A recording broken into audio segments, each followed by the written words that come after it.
Hello and welcome to the Psychomedia podcast. I am Timothy Swan in the flesh.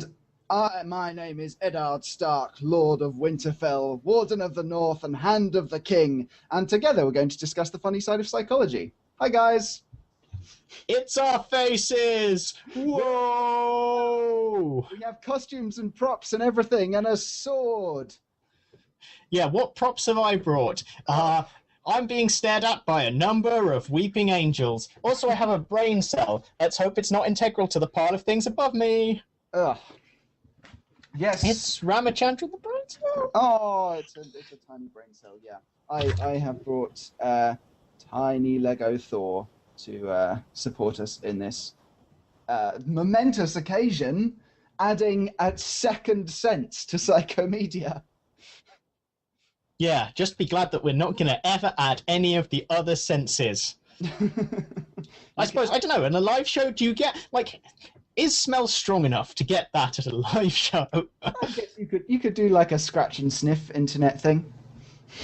Ew. Provide additional senses for yourselves, please, listeners, but make sure to clean up after you do. Yes, certainly. So, this is a video episode. If you're listening on the audio, which will be provided, like, you're going to miss maybe 4 things. But you're going to miss my face less than Ben's at the minute anyway. Oh yeah, I've stuck you on auto. Sorry, we're very much still working on the technology here. So well, yes, that's true. So I actually don't know what Google Plus is doing at the minute. Who knows? We'll find out when we come around to watch the video for ourselves, I'm sure. Yes, it'll be fascinating. So its directorial choices may be weird, but hey, you know, it's a machine. It understands us better than we understand ourselves. Trust in almighty Google.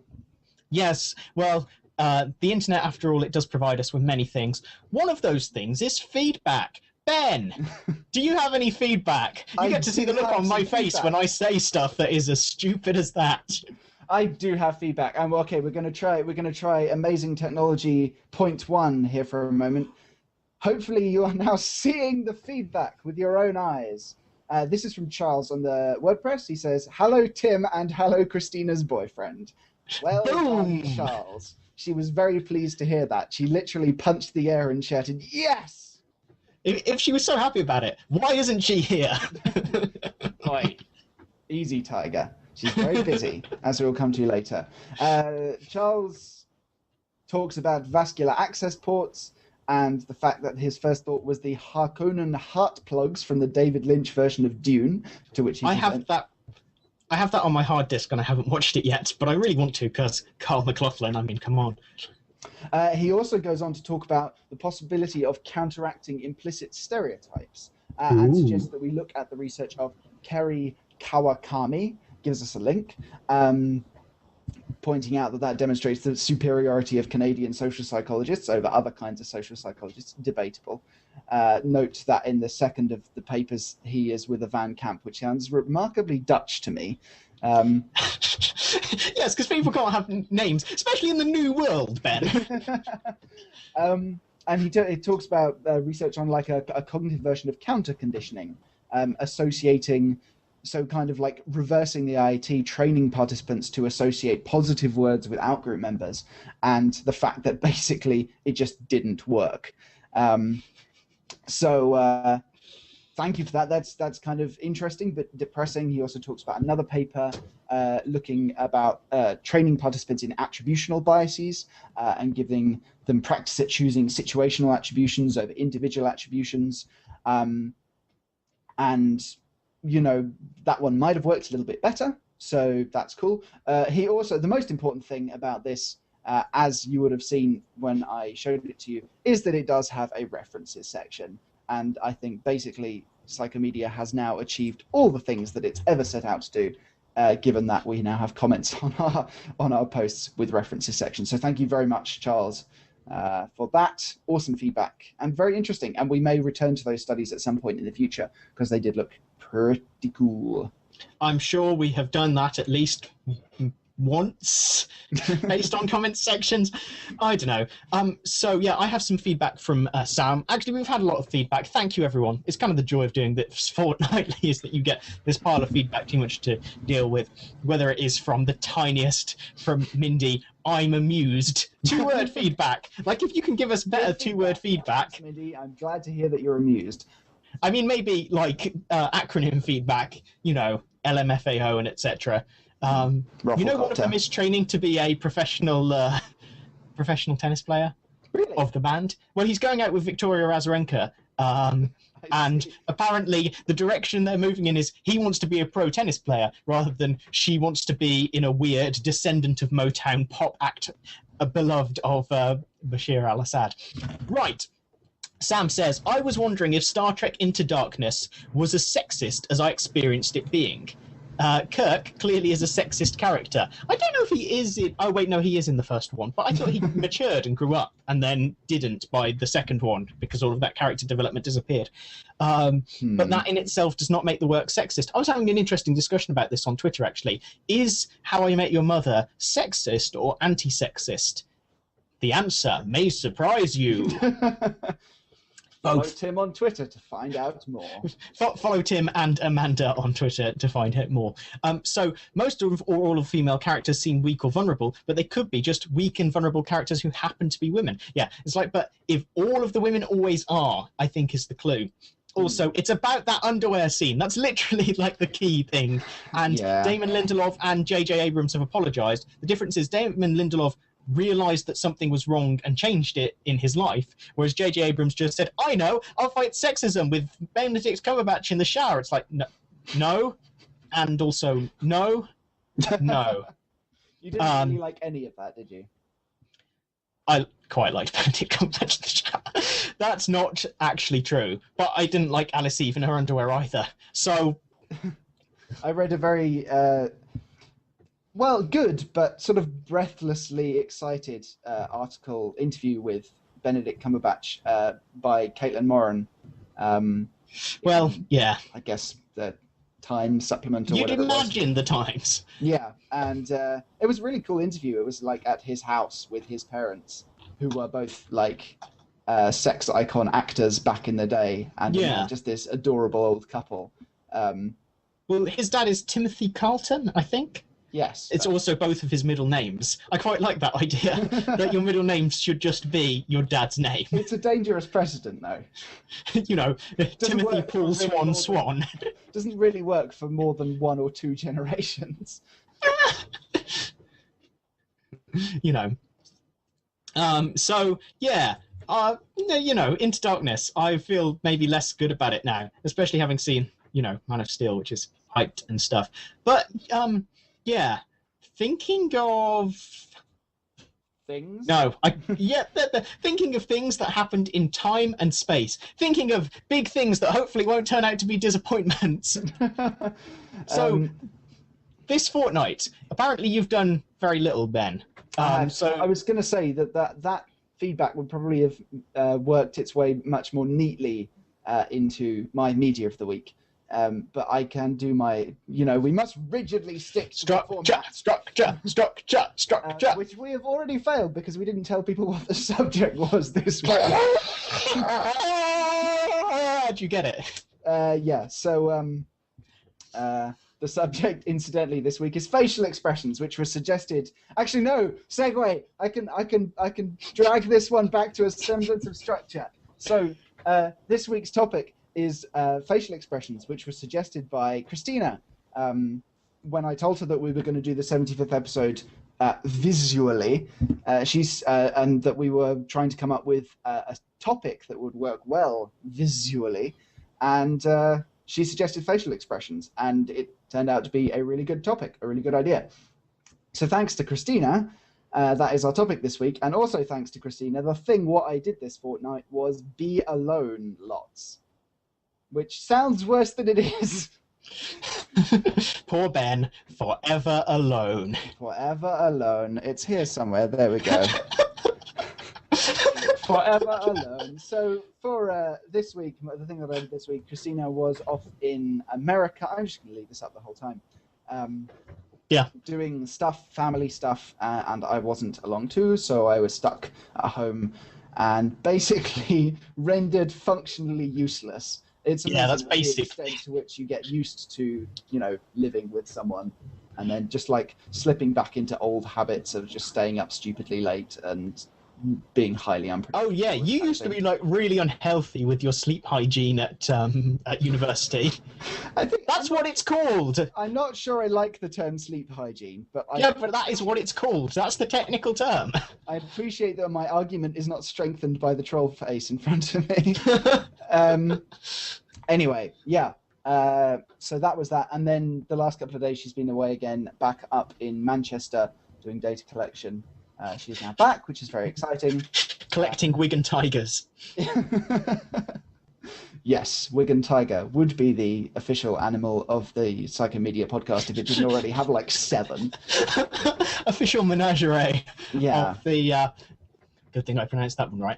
The Psychomedia Zoo. Well, actually, the Psychomedia Zoo would have led nicely into the thing that I was going to do this week, which was to go to London Zoo tomorrow. They have what's called Zoo Lates, which is where they open the zoo from 6 till 10 in the evening and have a bar. Yeah, I heard about this because some friends went to it recently. Apparently, they also have a blind armadillo that they take for walks. Or was it an anteater? I think it was an anteater. I think it was an anteater. Okay. My friend Chez was telling me that there was a blind anteater that goes for walks that they missed and was very upset about. Anyway, I'm not going to do that. So that's things that I didn't do next fortnight. Yeah, what even is this format? Come on. Anyway, what have or are you doing this or any other fortnight, Tim? Well, that's a very good way of putting it, Ben, because I may have got some big news this fortnight. I'm getting a haircut. And yeah, there's a very good reason why I'm getting a haircut. I'm getting a haircut because I'm getting a new job. I'm going to be a real psychologist. Sorry, Google You, Ben. dangerous. Yeah, I'm going to be a psychologist in Devon, and I don't live in Devon. I live miles and miles and miles away from Devon, so I'm moving house, but I'm getting a haircut. But obviously, I've had this hair for about 10 years. It even got named. It got named Clarabelle by my friend Laura. In fact, we came up with a whole system of naming hair, but that's another story. And I'm going to cut it off. So obviously, I want you to reward me for this by giving money to a mental health charity. So that when I have a breakdown because of not having my hair anymore, there'll be good charitable resources. I think that skirts as close to a mental health joke as we would allow. Yeah, I am going to cut all of this off. Just imagine it. Just look. Hey, why don't you sell the hair as to contribute to the donation? Well, sometimes you can. You can have it made into wigs, but not like hair of this poor quality, let me assure you. I need to put my headband back on, so excuse me. Okay.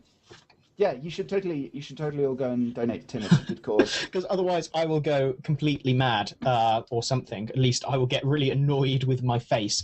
So yeah, that's exciting and scary and exciting. But I thought that we should let the listeners know so that they can contribute their monies as well and feel good for me about being a real psychologist. Links in the show notes. So yeah. Yeah. Oh yeah, show notes. Charity. What? Why is this pen not working? Cutting off Clarabelle donation or something. It makes perfect sense if you're a high school friend of mine, but I realise it probably didn't come up at university at all. So yeah, cool. That's what you did this week. That is more exciting than me. What's your media of the week, Tim? My media of the week is the epic soundtrack to the epicness of my life. It's the new Sia Rose album, Kfeikur.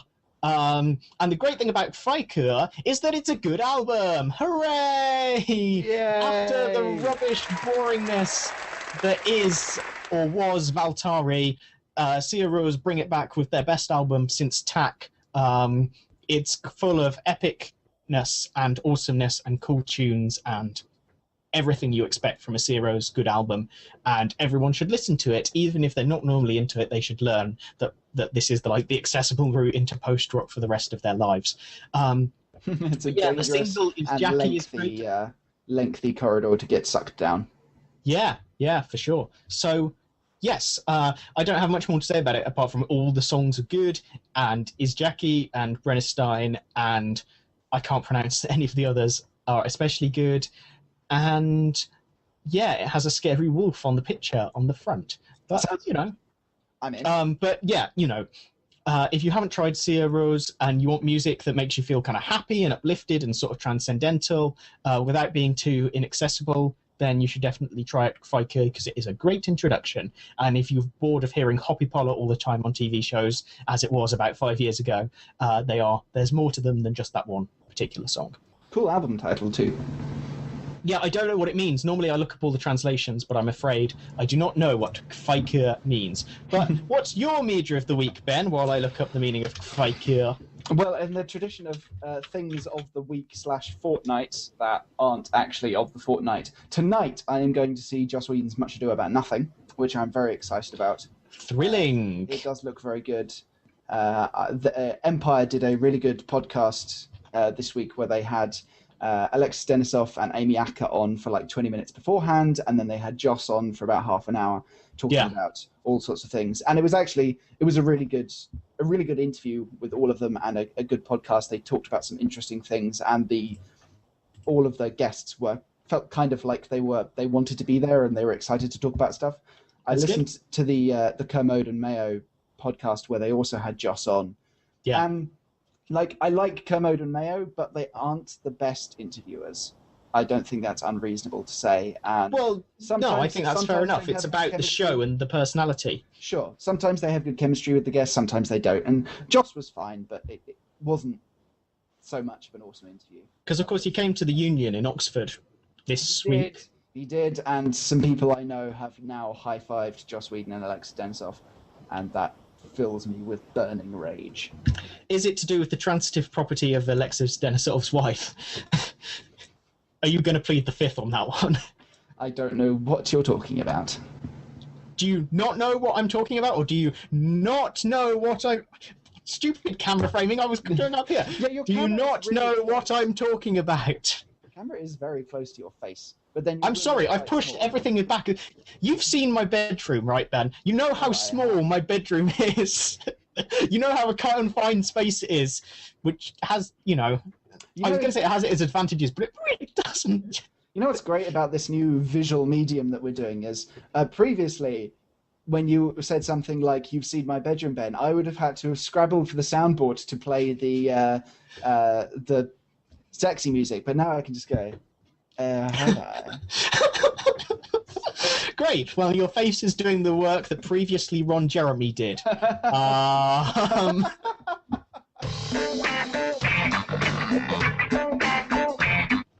Yeah. Right. So. So my media of the week is Much Ado About Nothing. I'm really excited about it. To the studies.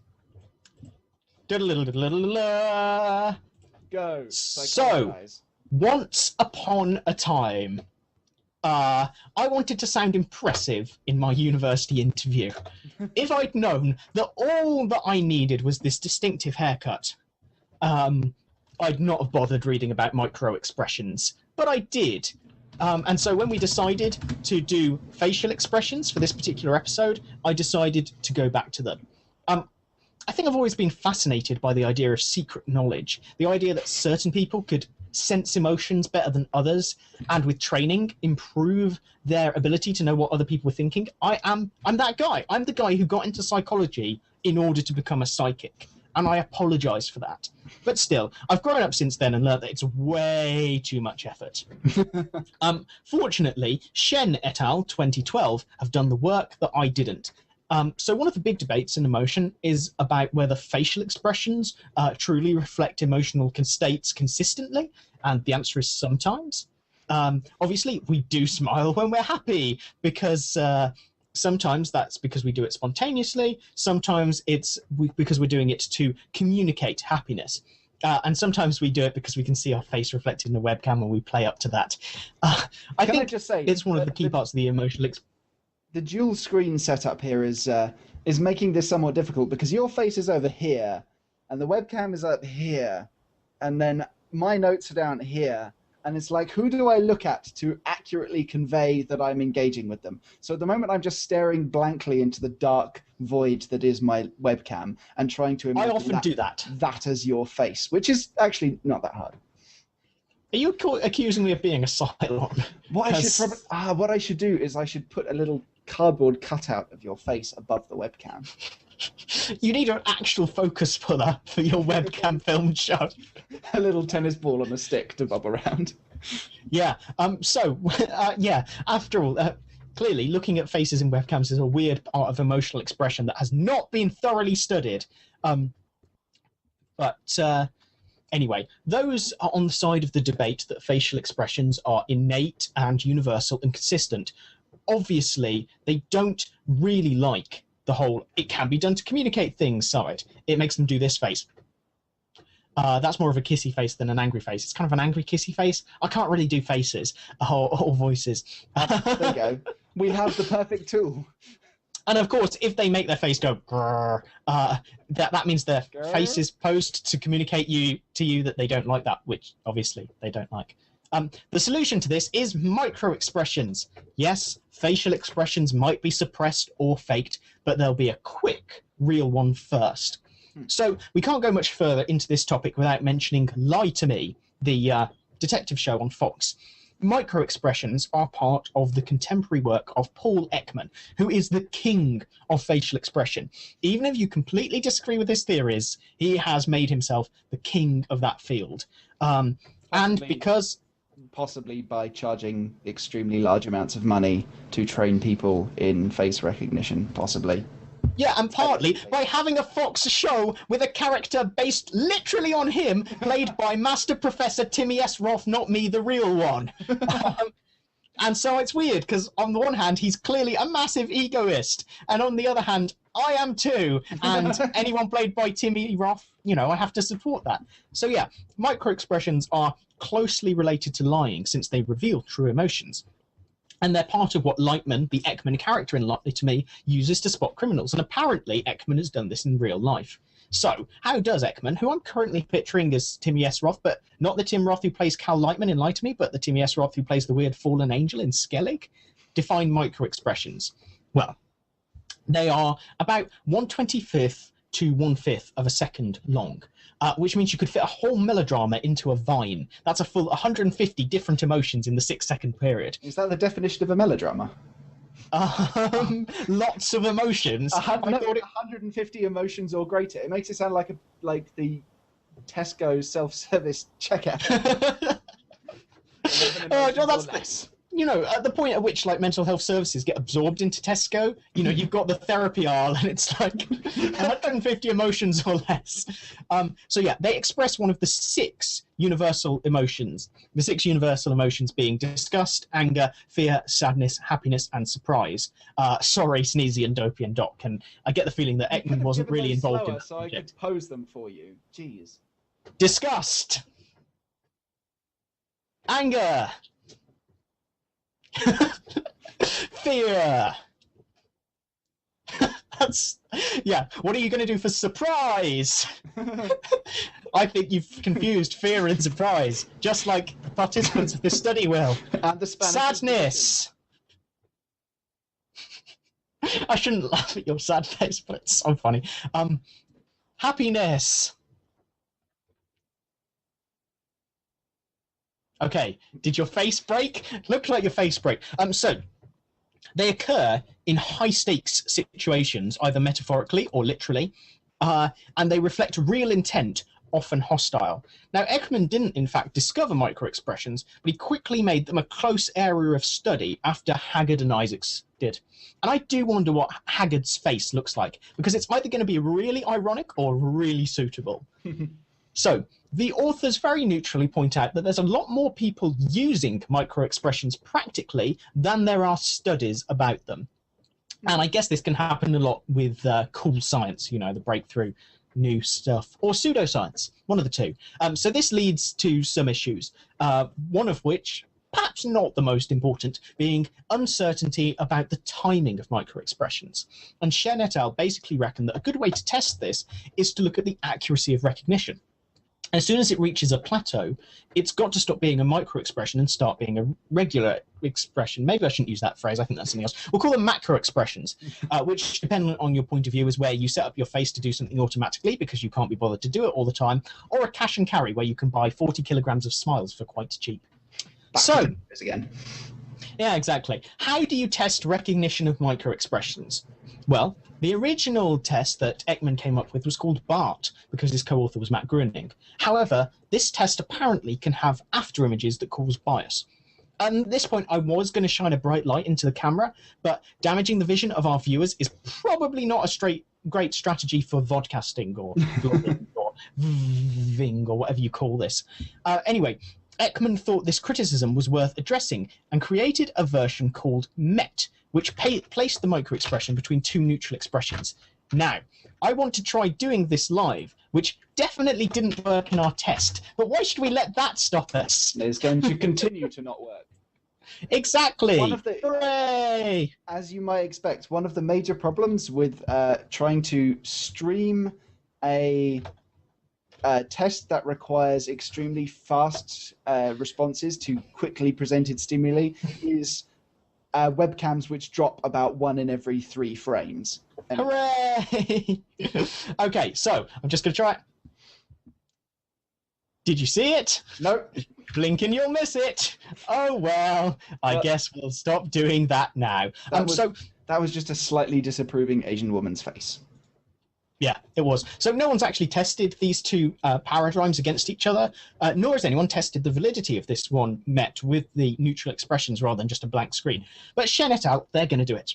So they used the two types of test, and they used exposure times of various millisecond intervals to look at the maximum length of microexpression. Now, they only got 11 students together for the first study. First of all, they had a practice session that wouldn't let them continue until they had 100% accuracy of identifying emotions. And they then did the microexpressions test, either with a plus to stare at as a fixation point or a neutral face, depending on whether they were doing the BART or the MET. So they then did a few hundred trials of these and measured the accuracy of response. The classic fun of hundreds upon hundreds of difficult signal detection tasks for only 20 yuan, which is worth some money. This leads to various conditions to be... to go on XE, could you? No, I could not. This leads to various conditions to be compared. So you've got the BART versus the MET, but also whether different expressions of the 6 were more easily recognized and the duration for which each expression was shown. So there was no significant difference between the two tests, but there were main effects of duration and expression type. So obviously, the longer the expression was shown, the greater the accuracy. But this tailed off after you reached 200 milliseconds. Anything longer got the same level of accuracy. There was an interaction between the condition and duration. And when they did some more tests, they found that the two conditions only differed in the 40 millisecond duration, which was the shortest duration. We'll come back to that. Happiness and surprise, surprisingly, were the most accurately recognized. And I suppose this might be because negative emotions, which we usually believe are more quickly processed, are harder to tell apart.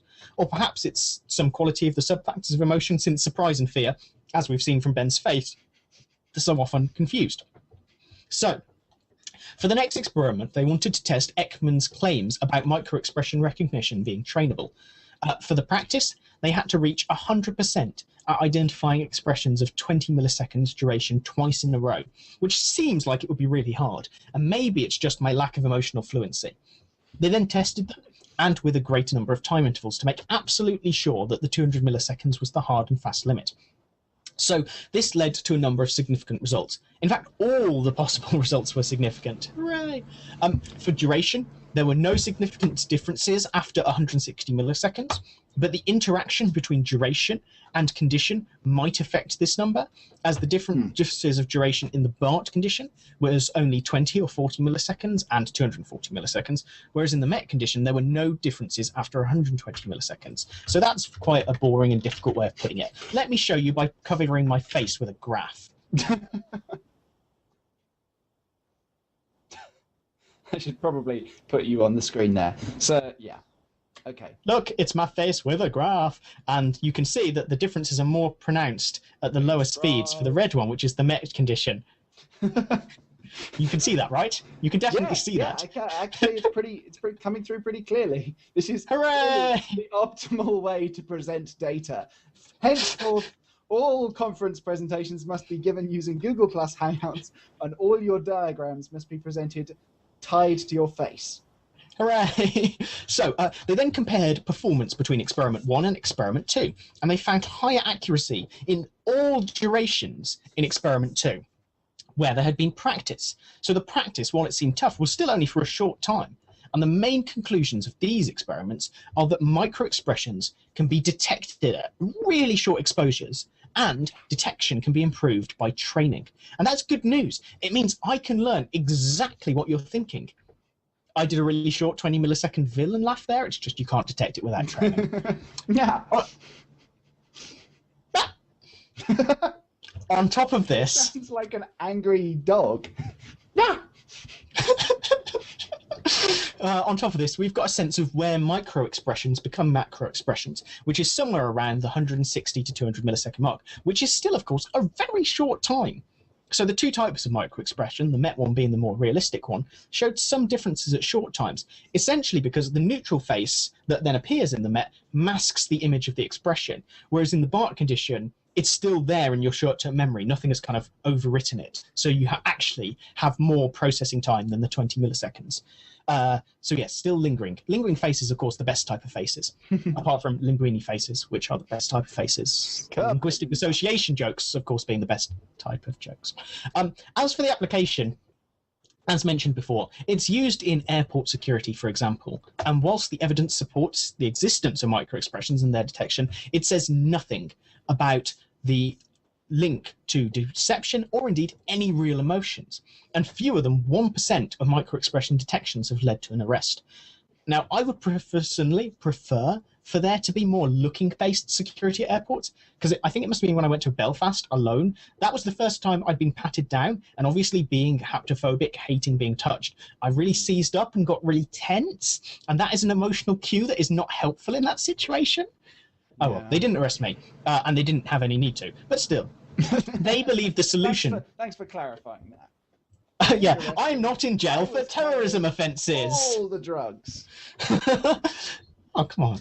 Be a terrorist, not a drug dealer. They believe the solution to this is more research like this paper, looking at it systematically, rather than as a pitch for a show on Fox. And to get computers on board, because there is nothing more exciting than a computer that can read your hidden feelings. I mean, I know the NSA is so unadvanced, they've reached the breakthrough that Isaac Newton did in the 1660s, that you can see more things if you use a prism, but still, one day they're going to get computers to spy on us. And then this whole computers that can read secret emotion stuff is going to invade our privacy big time. Says the man broadcasting to a webcam. On Google, known data miners Google. I have nothing to fear and nothing to doubt.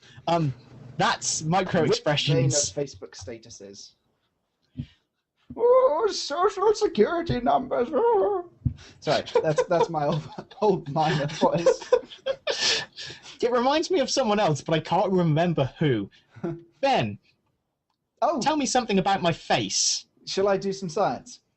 Apparently, so yes. On the subject of like crazy quasi superpower like facial detection paradigms, I want to talk about facial feedback. Now there's a rather swanky little theory of emotion perception called the embodied simulation theory, and it's based on the principles of embodied cognition, which you may recall from numerous previous episodes. It's kind of a cool theory. It basically argues that the link between brain and behavior is a two-way street. not only does our cognition determine our behavior, but under certain conditions, our behavior can also affect our cognition. In one classic example, participants who gripped a pen between their teeth. I haven't got a pen, so I'm going to have to use I nearly bit right through that pen and got ink in my mouth. Okay, let's let the non-dyspraxic person do the difficult task involving shoving things in their face. I'm sure I could shove anything in my face if I wanted to. If you get a penny whistle between your teeth, it produces... Fuck it. Sorry, clean podcast. Apparently not. Not anymore. I was made so happy by gripping it between the teeth. So, grip a pen between your teeth. It produces a forced grin, which makes you rate cartoons as funnier than participants whose mouths are unfettered with office supplies or musical instruments. So this demonstrates either that the concept of humour can be embodied via artificially induced facial feedback, or that the pens in the participants' mouths were actually permanent markers with the lids off. Sir, like both conditions had pens in their mouth. Oh, did they? Yeah, Oh, just in different poses. So I don't know. Yeah, cool. Thanks, Tim. See, I told you this topic is going to work really well. Hooray! So, we've got embodied cognition. Another related theory for this is something else we've discussed before, mirror neurons. These are hypothesized cells in the brain which fire both when observing and when enacting a particular behavior. So the embodied simulation theory kind of combines the idea of a psychological mirroring system with embodied cognition to provide an explanation of how we actually recognize emotions in others.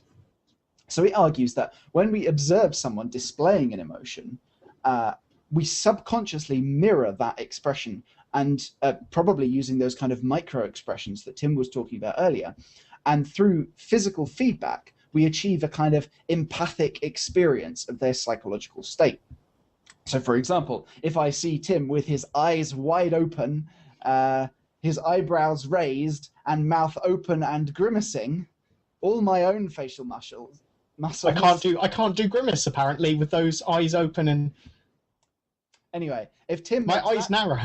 If Tim makes that facial expression, all my own facial muscles will involuntarily produce subtle versions of those same movements, and the experience of which will be then backfed to the emotion recognition centers in my brain, which will tell me that Tim is responding to someone trying to give him a hug. Now, all this is very fine and pleasant, but as we all know, any theory needs evidence to back it up. But before we get to the delicious experimental main course, let's have a little amuse-bouche of abnormal phenomenology to whet our psychological palates. So there exists a rare form of synesthesia called mirror touch synesthesia. People who have this experience physical sensations when they see someone else being touched, as if their mirror neuron system is basically going into overdrive. Isn't that cool? What scares me, man. I know, right? What's particularly cool about this with regards to the embodied simulation theory is that it's been found that mirror touch synesthetes are also significantly better at recognizing emotions than non-synesthetes, suggesting that their so-called interpersonal somatosensory resonance, or creepy-ass borderline superpower, actually facilitate... Thank you. That was my attempt at resonance. Yeah, that resonance, that low-level humming that they experience facilitates their ability to embody others' emotional states. Yet more cool and weird stuff. It turns out you might be able to induce a low-level version of the interpersonal somatosensory resonance in non-synesthetes. Oh, so, this sounds familiar. Yeah, it is kind of familiar. What you do is you watch a video of someone having their face stroked rhythmically with a cotton bud. Now, I forgot to get cotton buds before the subject, so in place of cotton buds, I'm going to use a small finger puppet elephant. Well, that makes it better. I was really feeling uncomfortable. So, yeah, that's upstairs. Anyway, what? I don't even want to know. So you watch someone in a video having their face rhythmically stroked with a cotton bud or small finger puppet elephant, whilst someone is stroking your face at the same time with a similar object. what you find is if the stroking is done synchronously, so imagine this side of my face is the participant and this side of my face is the experimenter. If the stroking occurs simultaneously, it makes you rate the face of the person in the video as more similar to your own than if the stroking is out of sync. It also makes you more inclined to show conformist behavior towards the other person, and even to explicitly rate them as more a part of your own self-concept.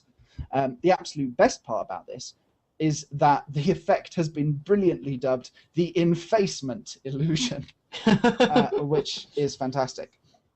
So in the study that I'm going to talk about today, Maister, Tsiakkas, and Tsakiris hypothesized that that enfacement might induce some degree of the mirror touch effect, the interpersonal somatosensory resonance. It does make kind of sense if you're kind of blurring the boundaries between, I'm going to put him down, between your physical experience and another person's physical experience. You'd expect that to facilitate the somatosensory resonance.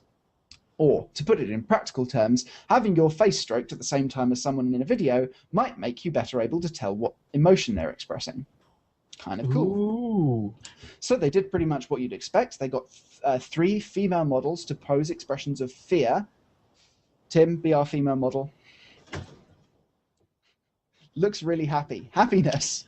Oh, stupid negative emotions. This is why they have to get people who know how to pose the face and give them like the explicit, widen your lips, yeah, etc. Yeah. Right. So fear, happiness. No, that's like it's not anger. It's like trying to scare a child, isn't it?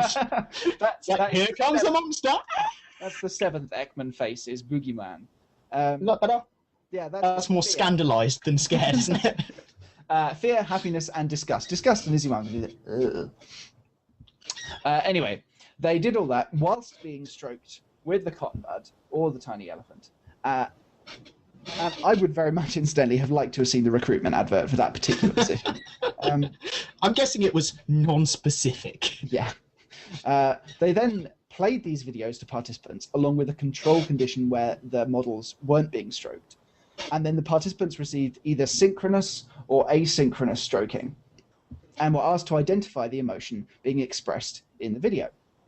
And they were also asked to rate statements from a newly developed Enfacement questionnaire, which were things like, it felt like the other's face was my face, or much more creepily, it seemed like the other's face belonged to me.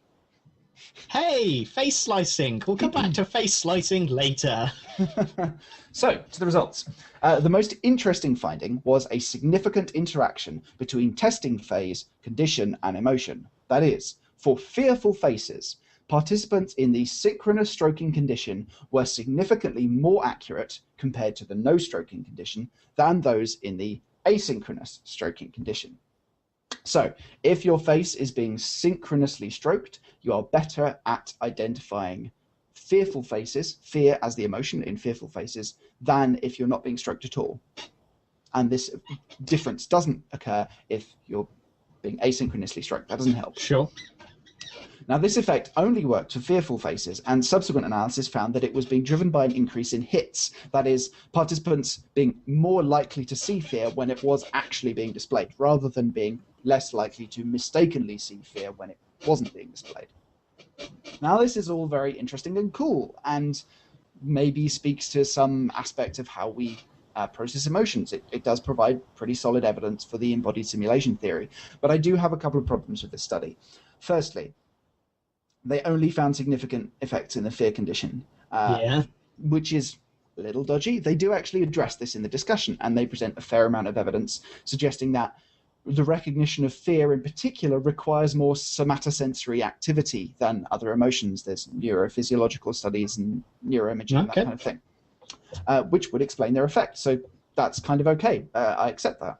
What isn't so okay is criticism number 2, the sample size. They only tested 15 participants, which is kind of pathetic. Rather like your study with its 11 participants. Yeah, and it didn't get any better for experiments 2 or 3. No.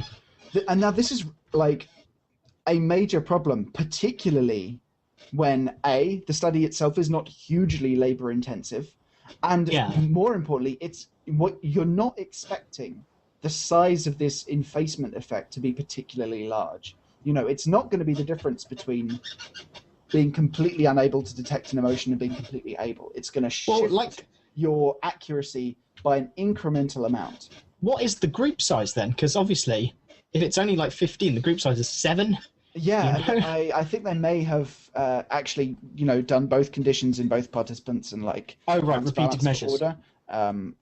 Okay, you can get some more data out of that. But yeah, when it's not neuroimaging, you need an N of like at least 50. And I say that as someone who did not get an N of at least 50 for his non-neuroimaging research at university because it's really hard to recruit people. Yeah, I think it's... But my research was never going to be published. I don't know as it's... I can't see any explicit reference to exactly how that's working over there. So whether they split the sample, in which case that's really bad, or if they gave it to all participants. Anyway, the point is, you're not expecting a very big effect size here. And if, as we all know, if you've got a small effect size, then you need to have a big old sample size, which leads me to point 3. They didn't report effect sizes, which, again, maybe like a genuine omission, maybe they just... A lot of people don't, you know? A lot of people don't report effect sizes. It's not good that they don't, but a lot of people don't. But when you couple that with the small sample size, it feels a little dodgy. You're kind of wondering if, you hope not, but you wonder if maybe they tested more participants, and the more participants, the effect broke down or something like this. Anyway, that is cruel and vicious slander, and I have no evidence to suggest that that's the case. I just would have liked to see the effect sizes. All in all, though, as we kind of often see with this kind of research, it's a cool theory, it's a cool methodology, and it's ostensibly quite a cool result.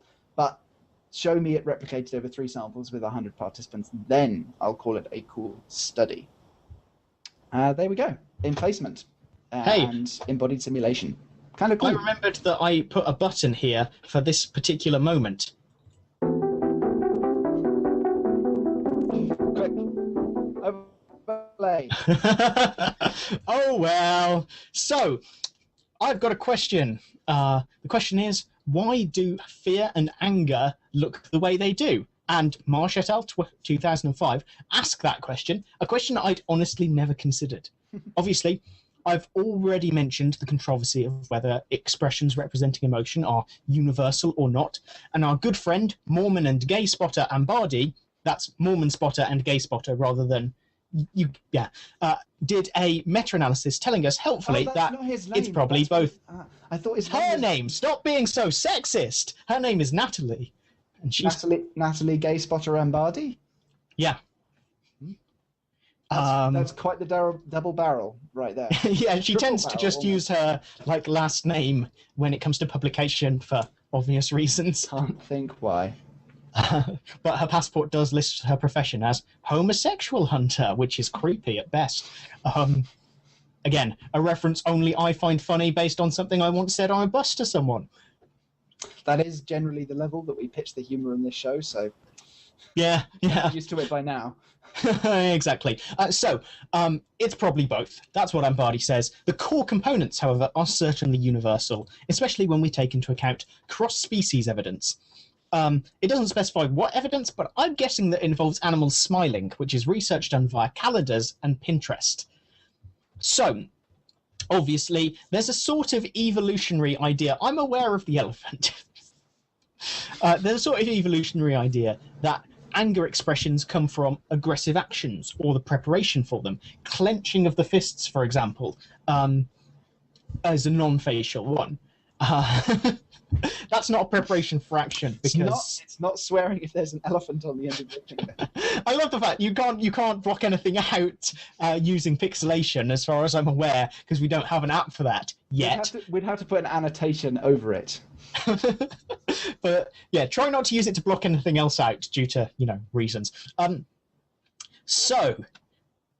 Sorry, I just got lost on a train of thought that I didn't want to take, but was nevertheless on.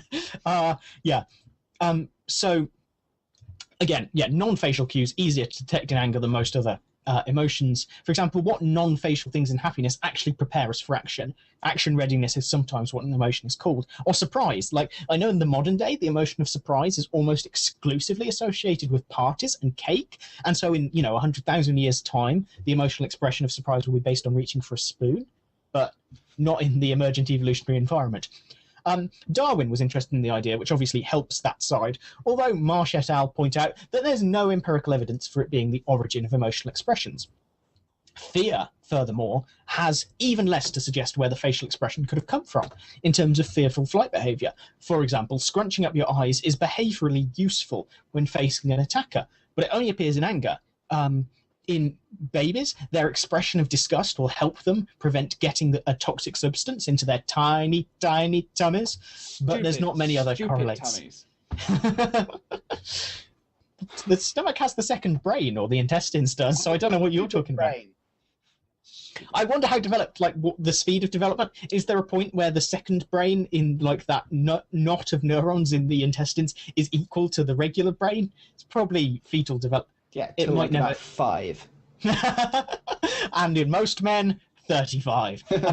But on the other hand, you've got this guy called Fridland. And Fridland sees facial expressions as purely communicative. But it's not just facial expressions that we communicate that we should behave in certain ways. Some of the cues of facial structure tell us something about the person. For example, a scar over one eye tells us that they're an awesome, heroic fencer. I have a scar that goes on my right eyebrow, and my eyebrow grows over it perfectly, so my cool facial scarring is entirely hidden by hair. It's quite disappointing. So people with more babyish faces get more treated like babies, even if they are in no other way like babies. Adult faces that appear babyish are judged to be more cute, cuddly, dependent, naive, pleasant, physically weak, socially weak or submissive, warm, feminine, and honest than faces that appear mature. And maybe that's stupid. it. Maybe I have neonatal features and I'm not even female enough to take advantage of them. And that's why people always want to touch me. And nothing to do with the fact that I say I hate to be touched and that's what cues it.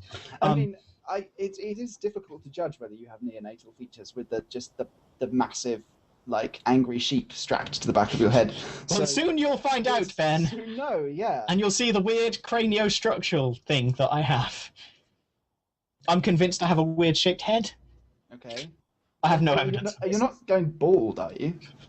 No, but that is part of the reason why I started growing this hair, because my uncle and my grandfather had, like, the male pattern baldness thing, and so I was like, right, make the most of hair in general, Time to get a head start.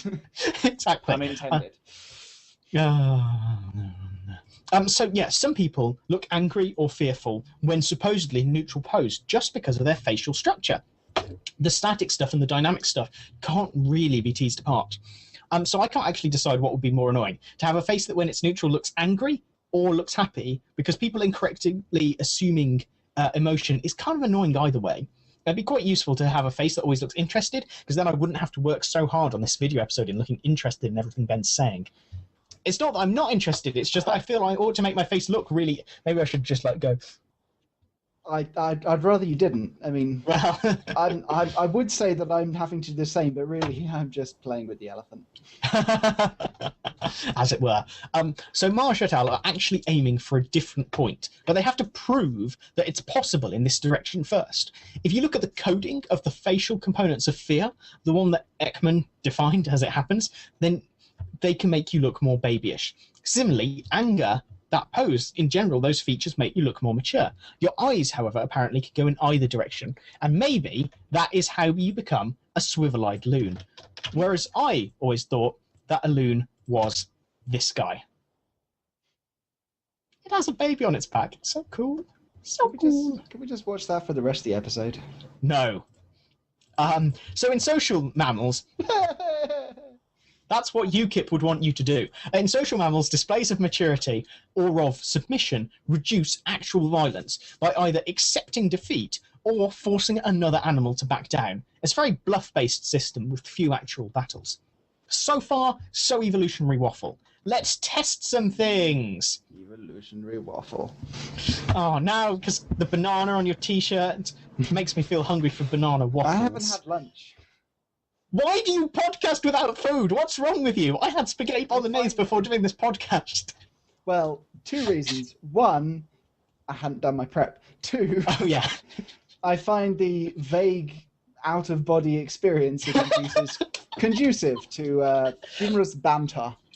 Well, that's true. Most of my best jokes are written when I'm in that Jokes. dreamlike, half-asleep state. Written. Yeah, basically dream things that are sort of puns. So, what we've already seen that baby faces get attributed with certain qualities. What about fearful faces? Do they? Well, first we've got to see if they are indeed similar, rather than just assuming it. Well done! Imaginary tick! Hooray! And there'll be some more complicated questions after that, but let's go with the first 2 studies. 1. They got students to rate angry, fearful, and sad male and female faces on personality and facial structure traits. Included within were relevant personality measures of mature dominance, ooh, and babyish submission, ooh, gross, and the facial structures of mature and babyish faces. Obviously, that's how would they find anything out. So they found no impact of the gender of the observer.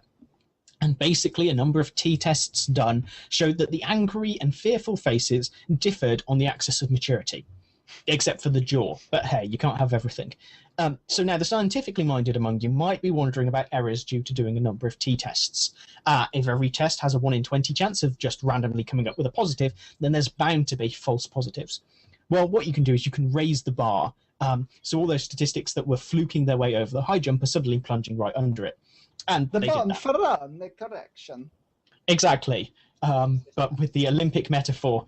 I know I've told you about the Bonferroni correction before, listeners, but I'm conscious that I say a lot of things, and so you might not remember or care about everything. So they also proved that dominance and maturity are independent, though related factors. So, Experiment 2 wanted to look at what traits were attributed to these faces. And the scale of traits focused on independent versus dependent, shrewd versus naive, deceitful versus honest, and feminine versus masculine. A fearful face, regardless of gender, was judged to be more dependent, more naive, more honest, and more feminine. And in case you were starting to feel good about the world at all, the female faces were judged as less independent. Admittedly, they were also judged as more feminine, but that is less surprising and it is less sad. Probably, shouldn't keep talking about the other basic emotions when we're supposed to be focusing on anger and fear and the rest of the dark side. There's not much like, Yoda is just like sadness. Sadness leads to, well, sadness, basically. So, when it came to interactions, angry males were rated as more substantially independent than fearful males than was the case between angry and fearful females. They also rated the fearful photos as younger, and this was despite the faces all coming from the same people. Photos of faces, there wasn't any face slicing. So, fearful faces not only physically resemble younger or babyish faces, and they point out that actually younger and babyish are not the same exactly. And there's a great visual way to explain it. If you look at this particular photo first on my face, that's weird. It didn't work. Oh yeah, that's why. This particular photo on my face first, that's Chris Addison. He's a comedian and he has a face. And if we then look at this photo of a different comedian on my face, admittedly there's 2. Look at Andy Zaltzman. He's the one that's on the not Miles Jupp side. And then I tell you that Chris Addison is 3 years older than Andy Zaltzman. Whoa. Then you'll learn that babyish and younger are very different 3 things. years? Gosh. Yeah, Chris Addison is over 40. Anytime you want to feel good about your face, think about that. He's egg-shaped before his time. Yeah. So, of course, Marsh et al. Point out that maybe the emotions are recognized, and then these associations are made. Children might be more scared than angry, which suggests they've never heard of the tantrum.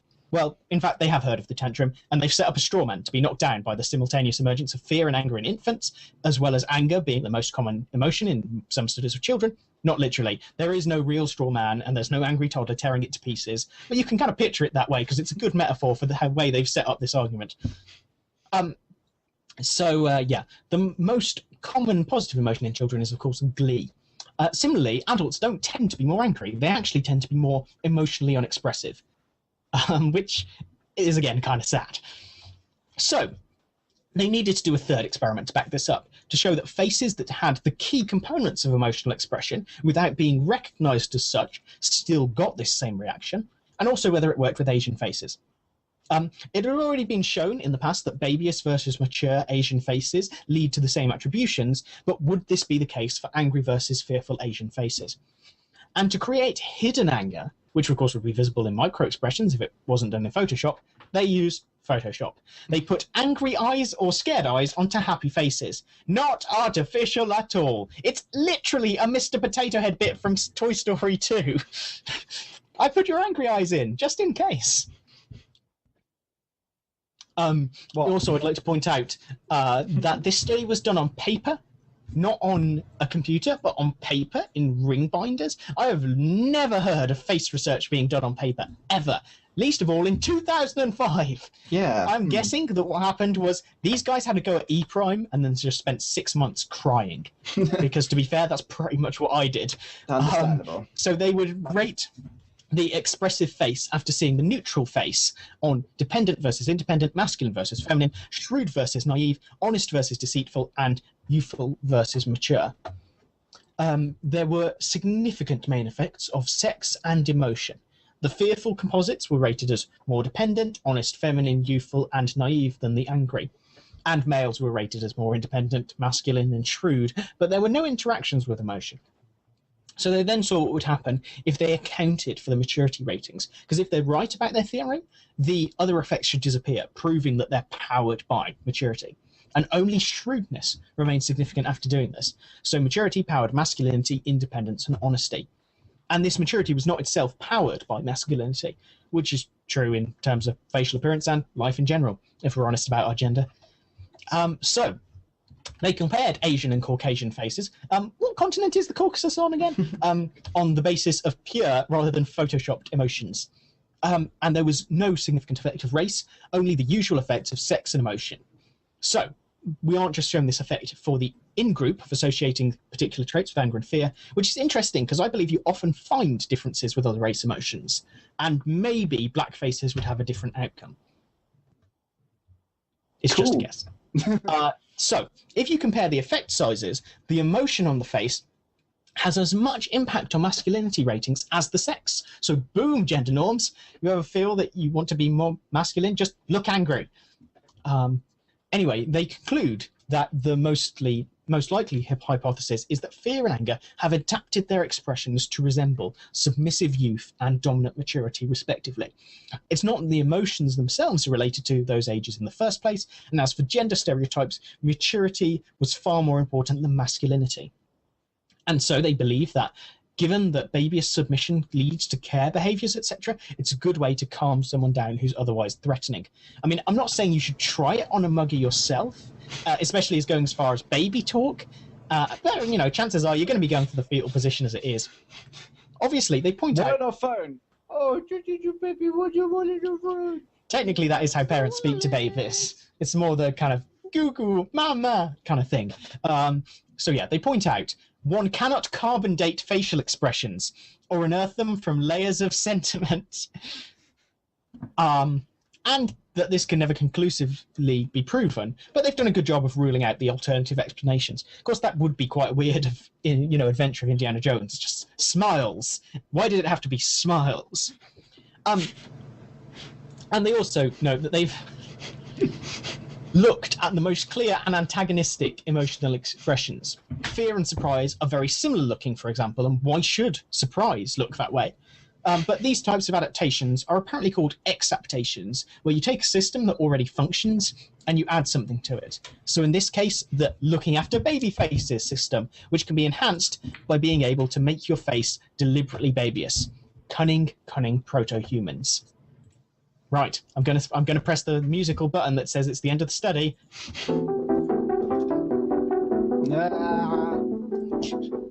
It's funny because you can never get it up in time. As it were. Benjamin, you have a study. I have one, well, yeah. Study. Yeah. So there's been a paper making the rounds recently about how Lego minifigures are getting angrier over the years.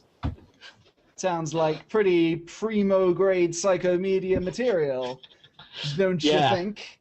Well, yeah, absolutely, and valuable research. Oh God, yes. The implications, they are staggering. Anyway. The children think of the children. Yeah, let's have a look at it, shall we? The stupid, stupid children. So I know what the paper's about because on the BPS Research Digest, from where we get most of our studies, the post about it was titled, Lego figures are getting angrier.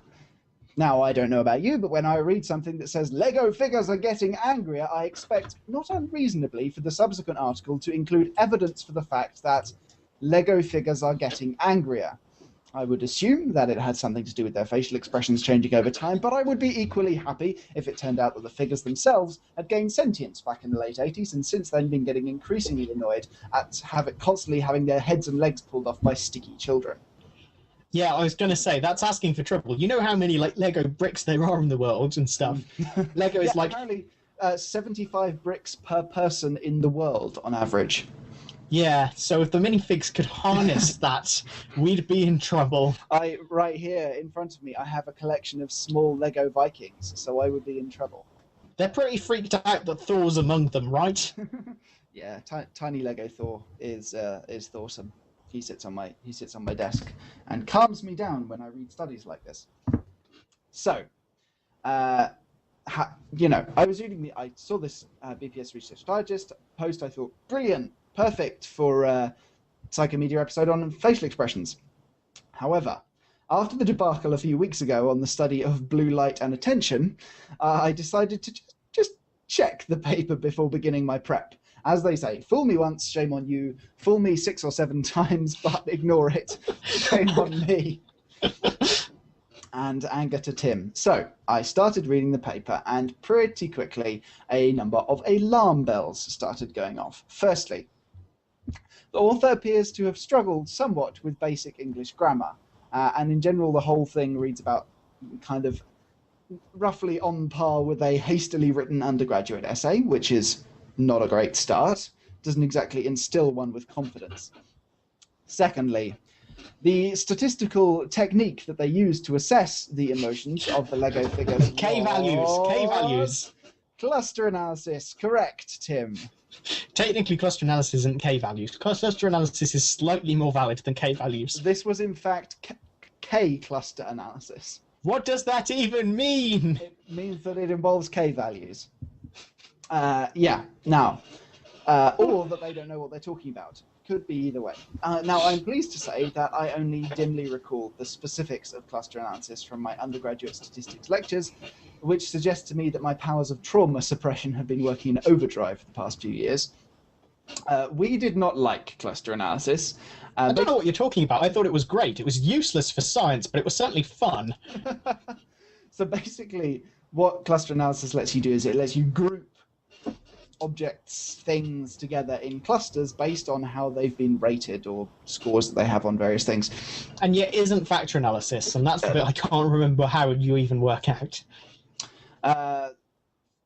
It's not necessarily a cue to try. No. Should have nope. that beforehand. Thought I'd get through this without mentioning factor analysis because I use it all the time and I'm okay with it. Anyway, in this paper, what the authors did was they got their subjects to rate the emotions expressed by a random sample of Lego figures' heads. I will procure you a Lego figure's head, which you will not be able to see because it is tiny. Yeah, it's like, a few pixels wide. Lego figure face that is too blurry on the camera. There we go. So they were rating those, actual pictures of those, for various emotions, and then they cluster analyzed them to see how they divided up. Now, the problem we always had with cluster analysis was that it seems hugely open to experimental bias. You basically tell the algorithm how many clusters you're expecting to get, and then it goes off and tries to make that work.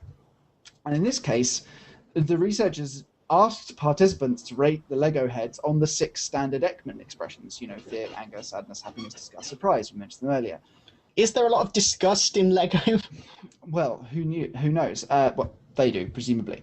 The problem is they then specified that the cluster analysis should extract 6 clusters because they expected the phases to fall into 6 categories of emotion because they'd asked the participants to group them according to 6 categories of emotion. It just seems ridiculously circular to me.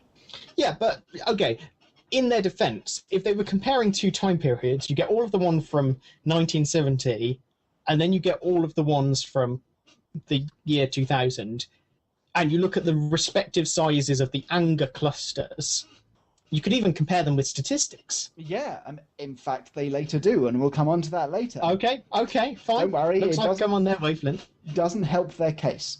Anyway, Right.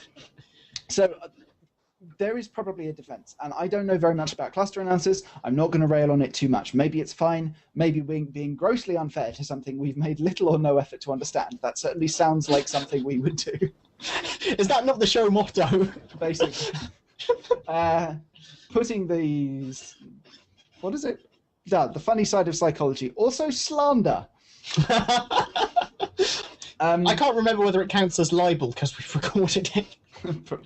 Yeah, probably. It's all defamation. Yeah. Cluster analysis is, I guess it could be just a confirmatory technique. That does make sense. Anyway, what absolutely isn't fine is using a confirmatory method like cluster analysis and then finding that it doesn't even work. So even though they asked for 6 expressions and told the analysis to give them 6 clusters, the 6 clusters it found did not match the 6 expressions that Ekman specified.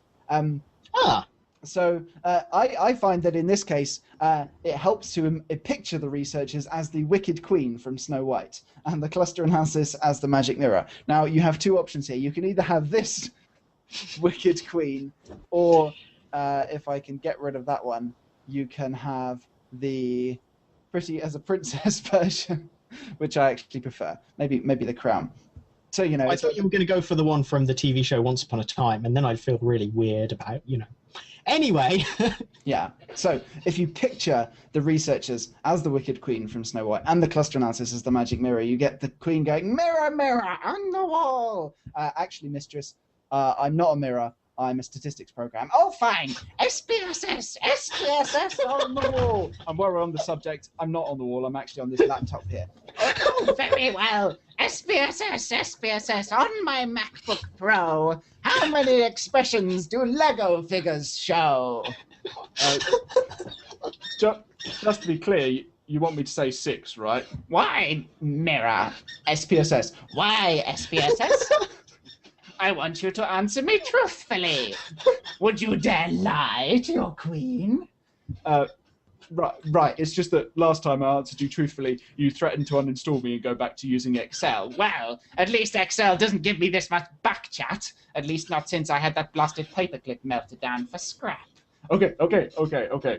My queen, Lego figures have but 6 emotions, just as you predicted. Nah! Truly, I am the greatest psychologist of them all. What is it now? Well, there were 6 emotions, but they weren't actually the 6 you asked me for. No, this cannot be! Bring me my cauldron and 264 apples. Actually, they did have 264 participants. That was quite good. I'm going to murder those stupid participants. If that helps. I found it quite useful. In this scenario, who is the greatest psychologist of them all? Probably, I don't know. I mean, that's a whole other episode. Yeah, let's do that episode. Team Ramachandran. Maybe the 100th episode we can do the Psychomedia Awards. That would seem appropriate. Fine. Anyway, this brings me somewhat roundaboutedly to my final criticism of the study. They didn't actually find anything. So they looked for 6 Ekman emotions, and they didn't find them. They also looked to see whether the emotions they did find, which incidentally included 2 different kinds of happiness and 2 different kinds of anger, the latter of which was distinguished by saying, one is a rather straight form of anger, while the other includes more mixed emotions. If it includes more mixed emotions, it's not anger. It's playful anger. It's the sort of anger that leads to, like the kind of slapping each other the way they do in like old-fashioned romantic films and then kissing each other, which is really unacceptable in the modern day. Yeah. Anyway, sorry. Sorry, I had to do that because otherwise I'd have gone much darker. So, yeah. I'm sorry. Anyway, I was getting carried away. I guess I'm experiencing the rather straight form of anger right now. When you first said that, I was like, and the other one is a camp form of anger. Well, exactly. Which I'm not going to attempt to demonstrate.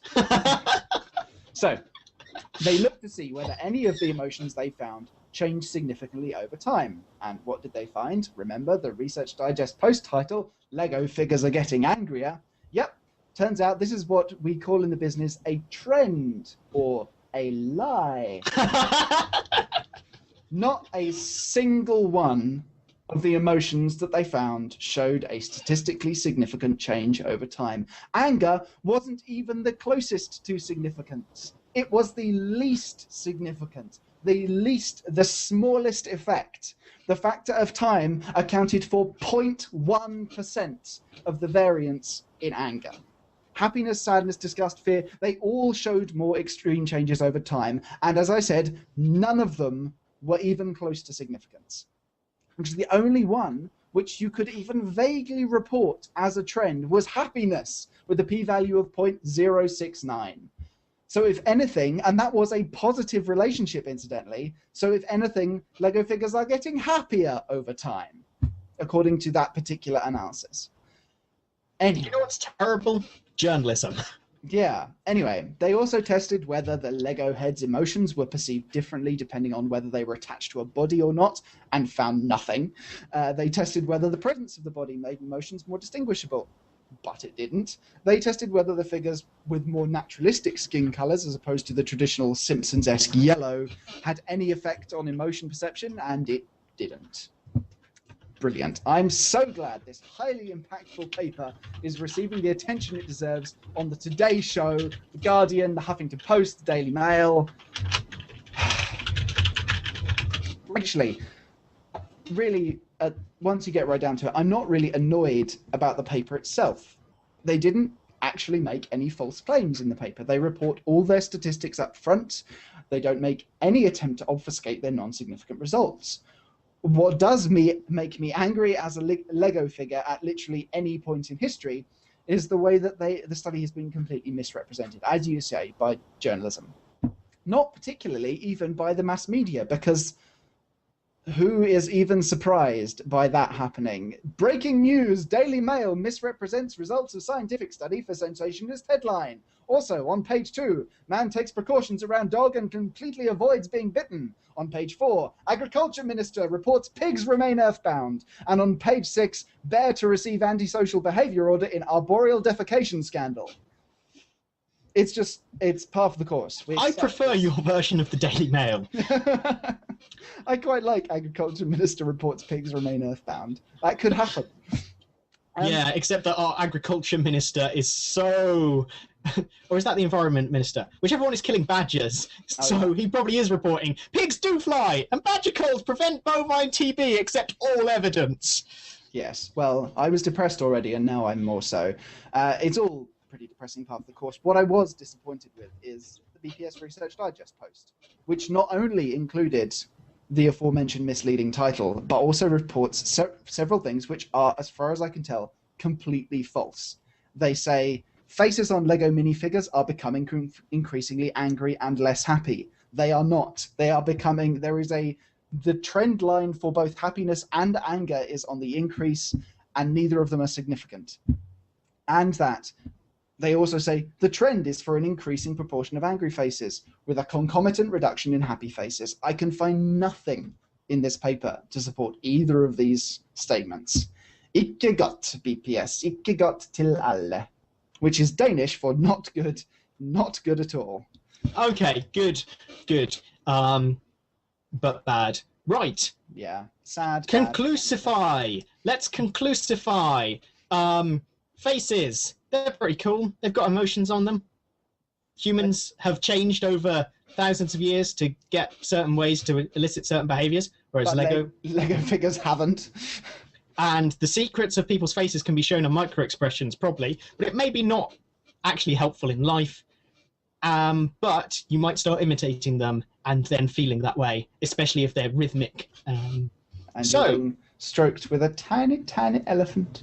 Obviously, you can comment on this YouTube video. Whoa! We're going to get so much internet hate. You can subscribe to our YouTube channel. Which is going to have another video in maybe like a year's time.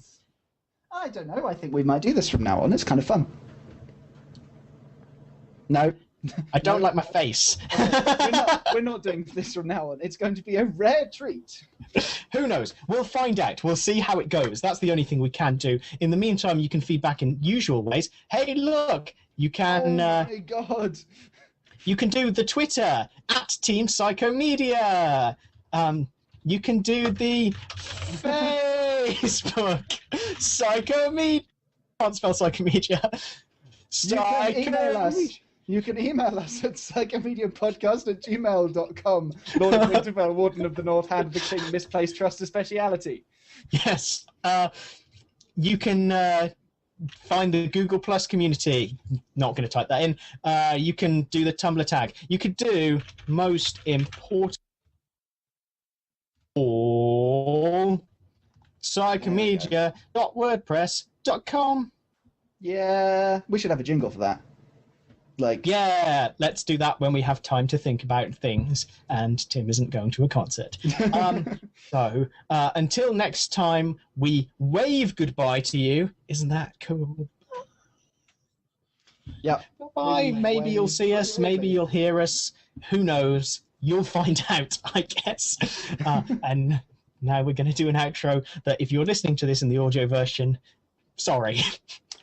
But anyway, till next time you see us or hear us, bye for now.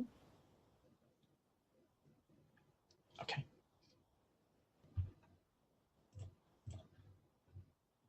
Okay. Okay. Yeah. Get yourself centered up. Okay. That's 3 words. 3 words. Third word. No. Cross. Wrong. Okay. Hang on. Let's put you on the screen. That'll make it easy. Okay. Third word, wrong. Okay. No. Close to wrong. Bad. Close to wrong. Sounds like wrong. Close to wrong. Incorrect. I'm very bad at charades. Correct. False. Mistake. Error. Hooray. No. Center on the camera. First word. 1 syllable. 1 syllable.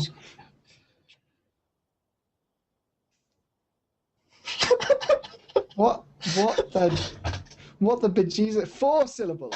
4 syllables. First word. 1 syllable. First word, arm. First syllable. Oh, first syllable. Arm. Right. Okay. Second syllable. Are we on?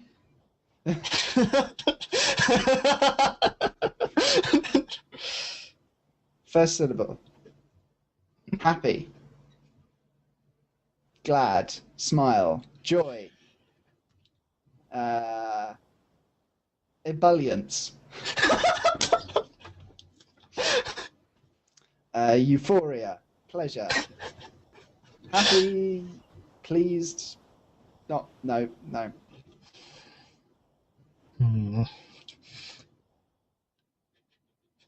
I think we're going to have to give up on this. Okay, I'm giving up on that one. What was it? A 3-word phrase with error at the end. Come on. 3-word phrase with error at the end. Then the last word is error. Yeah. No idea. It was the fun dimensional attribution error. Oh, come on! Right, you do your one, and then we should probably go. Okay. Give me a sec. Put yourself on the screen. Yeah. So, One word. Chicks mahi. 2 syllables. First syllable.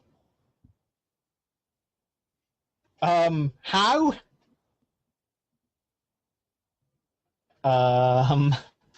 okay.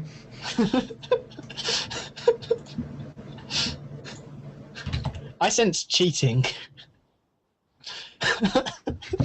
Mac.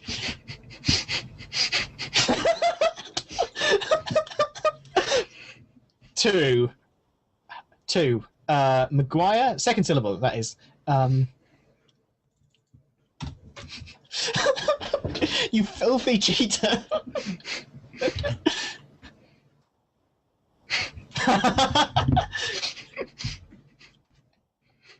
Trap.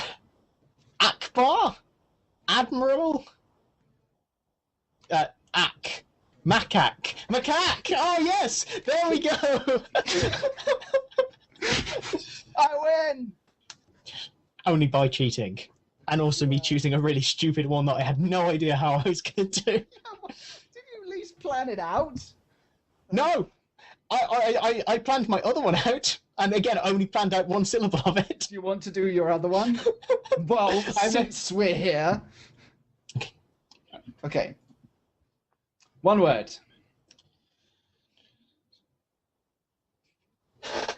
5 syllables. First syllable. Chicken. Chicks and Mahai. Yes! I knew that from 5 syllables, frankly. Yes, exactly. Right. Bye, everyone. Bye. Happy video episode. Watch it lots and then we'll do more. Validate us. Bye for now.